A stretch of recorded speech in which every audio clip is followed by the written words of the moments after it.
In a year when Hollywood needed a miracle, it got one from the last place it expected. Not from Marvel, not from Disney, not from some overhyped streaming original drowning in CGI and sarcasm, but from a quiet, reverent, hand-drawn animated film about the life of Jesus Christ. King of Kings isn't just doing well, it's reviving cinema's soul. And at the exact same time, Disney is watching its oldest fairy tale collapse into ruins. Snow White, once the studio's crown jewel, has been dragged through the dirt, mocked online, tanked at the box office, and buried in negative press. And right in the middle of it all, Rachel Zegler. Once hailed as the fresh face of the Disney princess legacy, now known as the face of its historic downfall. This isn't just a movie comparison, this is a full-blown collision of values, storytelling, and what audiences actually want from cinema. Before we dive into one of the most bizarre and chilling mysteries to ever hit Hollywood, make sure to subscribe if you love deep dives into unsolved cases, hidden truths, and shocking celebrity mysteries. Trust me, this one is going to leave you speechless. Let's break down how King of Kings is resurrecting everything that made movies magical, and how Snow White and its star helped bury it in the first place. For the first time in decades, a film rooted in Christian tradition, faithful to Scripture, unapologetic in its reverence, and animated with classic beauty, is topping pre-sale charts and capturing global attention. King of Kings, produced by Angel Studios, doesn't rely on Hollywood tricks. There's no edgy rebrand, no snark, no irony.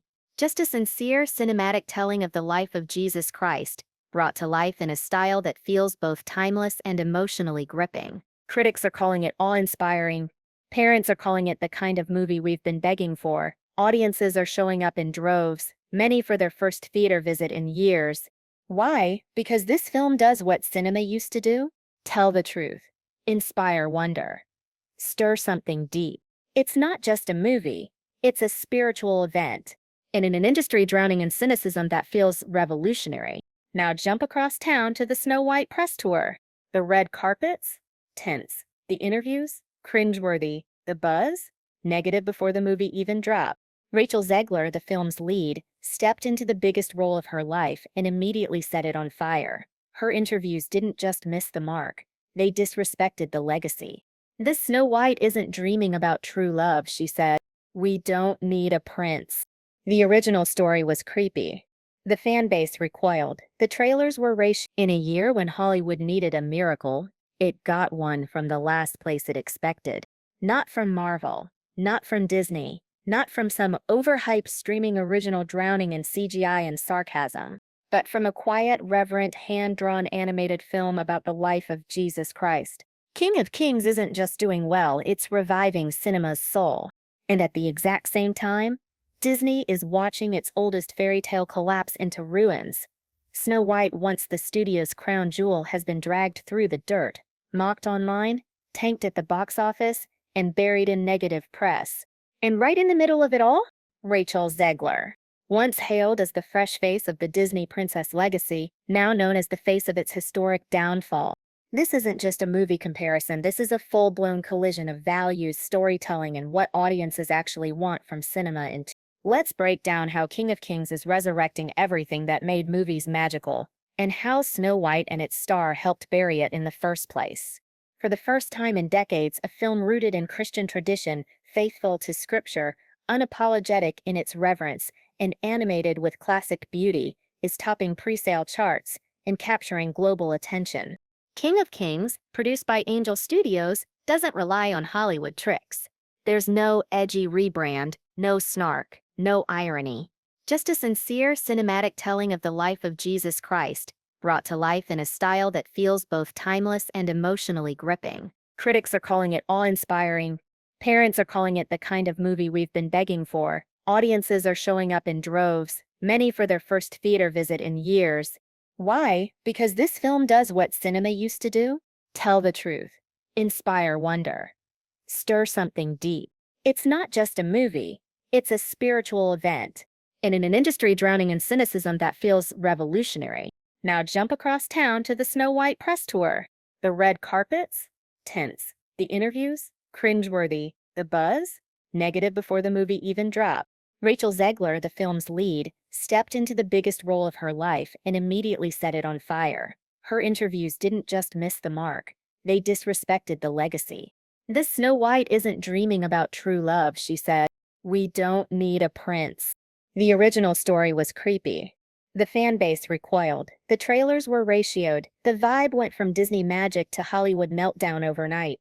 Zegler's smug tone and clear disdain for the source material didn't just hurt Snow White. They personified everything fans feel is wrong with Disney.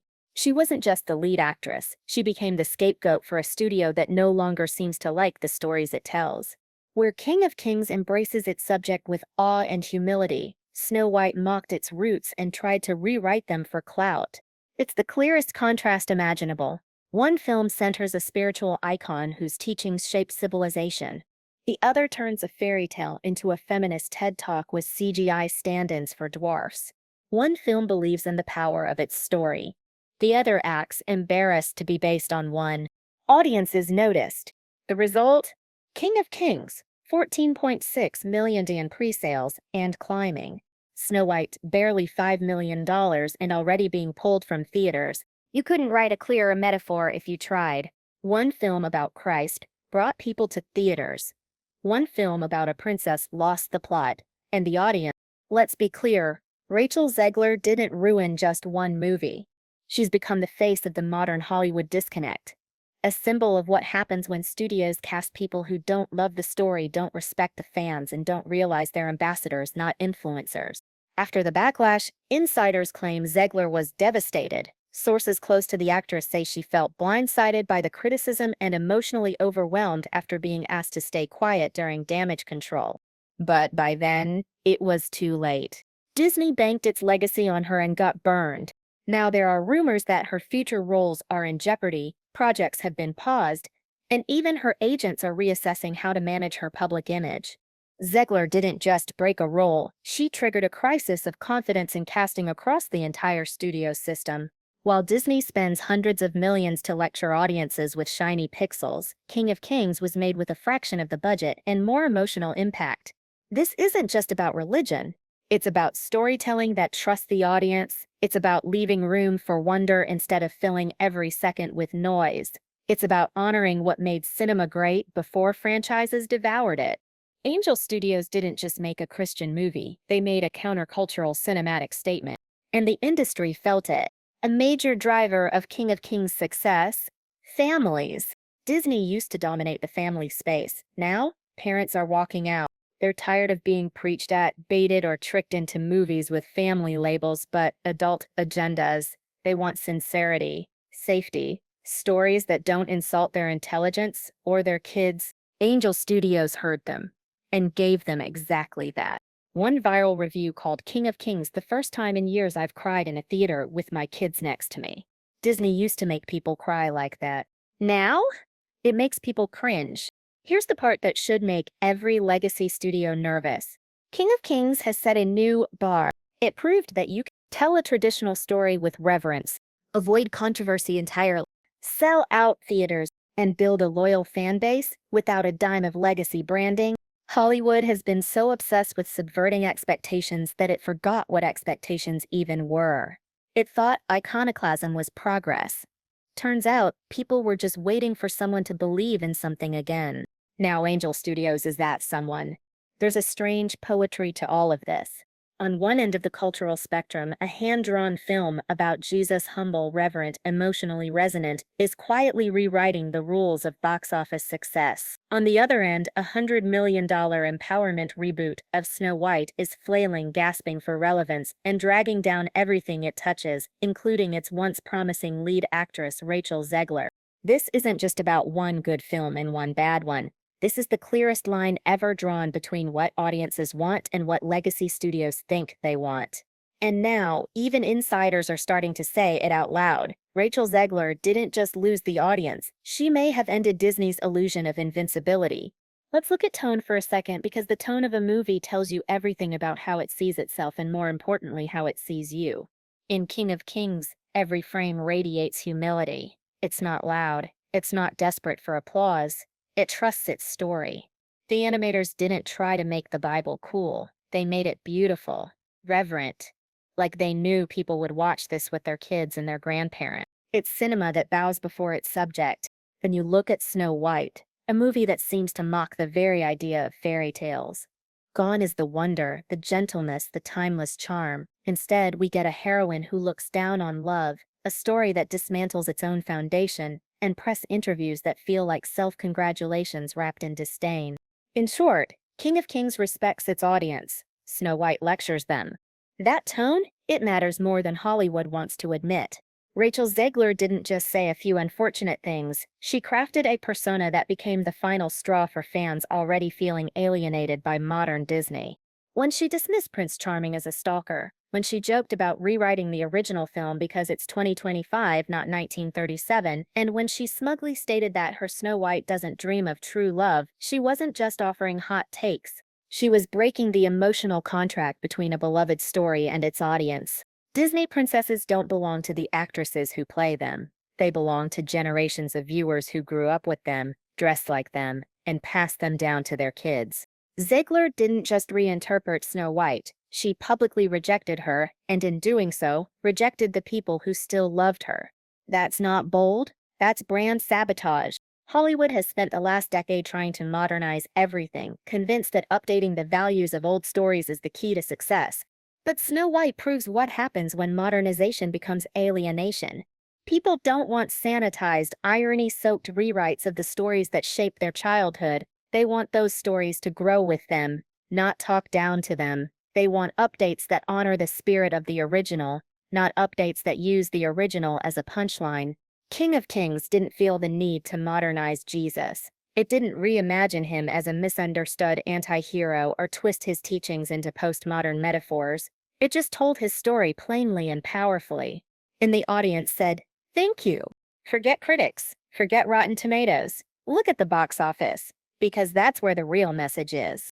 With minimal advertising, King of Kings raked in almost 3 times the pre-sale revenue of Snow White. That's not a fluke. That's a referendum. It's the same story told in numbers. One film offered meaning, reverence, and hope. The other offered snark, detachment, and brand-driven virtue signaling. Guess which one people brought their families to? This wasn't just a win, it was a rejection of Hollywood arrogance. There's something remarkable happening under the surface here. With King of Kings, you have a generation raised on sarcasm, TikTok humor, and endless reboot fatigue. Finally experiencing something pure. A return to sincere storytelling. Characters who aren't broken by design. Plots that don't deconstruct everything to look clever. And they love it. It turns out sincerity isn't cringe. Wonder isn't childish. Reverence isn't boring.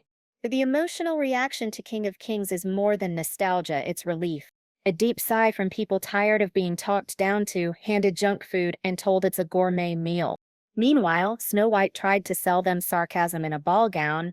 They chose truth instead. Don't think this isn't being felt inside Disney. Insiders have already leaked that the failure of Snow White has triggered emergency meetings. Executives are reportedly questioning every creative decision, from casting and tone to the decision to go forward with a theatrical release at all. There's tension between old-school animators who wanted a faithful retelling and the younger execs who pushed for a postmodern reimagination. After Snow White's implosion, guess who's being blamed? And Rachel Zegler? She's become the case study for every studio wondering whether casting a media-savvy star is worth the risk. Her name now carries warning label energy. What really sets King of Kings apart isn't just its message, it's how it was delivered. No controversy, no agenda, no self-congratulatory press tour. Just a film that trusted its story and its audience. That quiet confidence stands in direct contrast to the loud, performative energy behind Snow White, where every interview felt like damage control and every update only fanned the flames. In the end, King of Kings didn't win because it shouted louder. It won because it didn't need to. It's hard to overstate how quickly things have changed for Rachel Zegler. Less than 2 years ago, she was billed as a rising star, a Spielberg pick, the lead in a Disney remake, set to become the face of Gen Z empowerment on screen. Now, rumors swirl that projects are being quietly canceled or postponed. Other studios are reportedly watching her career with hesitation. Some insiders say she's become uninsurable for brand-heavy properties due to the reputational risk she now carries. In an age where public image is everything, Zegler's fall wasn't due to a scandal, it was due to a total mismatch between persona and product. The tragedy? She didn't just tank her own moment. She may have derailed an entire branch of Disney's future film slate. While all of this implodes in the mainstream, Angel Studios is doing something unprecedented. They're succeeding without compromise. They're making content that doesn't feel like content, it feels like craft, like calling, like something that matters.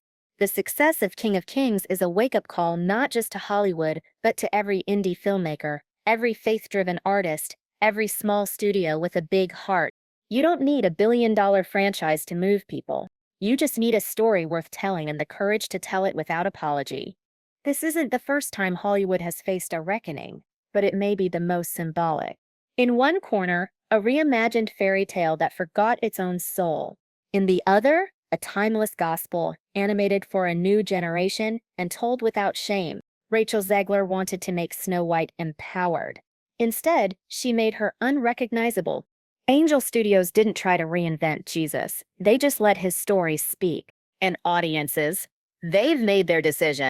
In a world obsessed with rewriting the old, sometimes the greatest revolution is just telling the truth, beautifully, honestly, and without fear. Because in the end, cinema doesn't need reinvention. It just needs redemption. And King of Kings might be the film that delivered it. What's happening right now isn't just about which movie made more money or which actress went viral for all the wrong reasons. It's something deeper, more telling. A clash of philosophies. At its heart, King of Kings is an act of cinematic reverence. Every frame, every note of its score, every line of dialogue seems to be crafted with care. Not flashy, not pandering, just quietly powerful. It reminds viewers that cinema can still carry transcendence, that movies can be sacred spaces, not just content feeds. In contrast, Snow White is what happens when reverence is replaced with rebranding. It's a story that no longer trusts its own magic, so it covers it with buzzwords and studio-tested slogans. And in doing so, it loses the thread entirely. Audiences felt that difference in their bones. One film asked to be experienced, the other begged to be approved. Studios have spent years engineering stories with algorithmic precision, testing characters, tweaking trailers, scanning audience data, but what King of Kings proves is that emotion still beats engineering. No audience research group could have predicted that a traditionally animated film about Jesus made outside the Hollywood machine would become a box office force. No focus group told Angel Studios that reverent, hand-drawn visuals would outperform a Disney tentpole in cultural impact. But that's exactly what happened, because emotion can't be manufactured. It has to be earned. That's what King of Kings did. It earned trust. It earned awe. It earned loyalty. And Snow White? It assumed it was owed. That difference was everything. Another piece of this story that can't be ignored.